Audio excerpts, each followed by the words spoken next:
when you do what I do, you interact with the media a fair bit. And last week I spoke, I was the dinner speaker for the annual National Press Dinner, and they bring all these media types there. And I don't want to, and they did a Q&A thing, and I don't want to shock anybody, but sometimes the media tries to take a negative slant on things.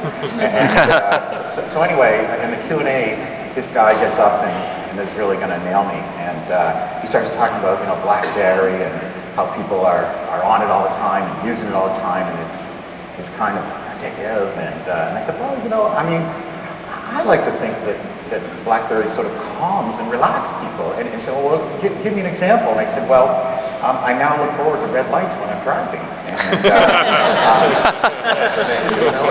sure. Okay, well, give me another example. And I said, well, I'm now much more patient in bathroom time. And they said, yeah, well, BlackBerry has ruined meetings. And I said, well, I like to think we've liberated people from boring meetings. So anyway, and then the person is really pushing me, and he says, okay, well, how does this apply to sort of colleagues in the media industry and reporters and so on? And I said, well, it's very applicable, and for getting downtime, I would say, well, give me an example. And I said, well, and I'll segue a bit here.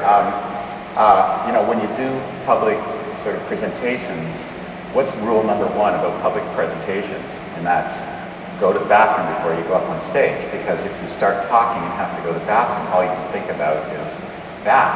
So anyway, before I did this dinner speech, I walked in and everybody's seated down, so I just go in. And there's only one person in this big roll of urinals, and in his left hand he's got his BlackBerry. I won't tell you what's in his right hand, but again, it was the opportunities or productivity and pick up downtime and use of connection. So I'm pretty sure I addressed their issues.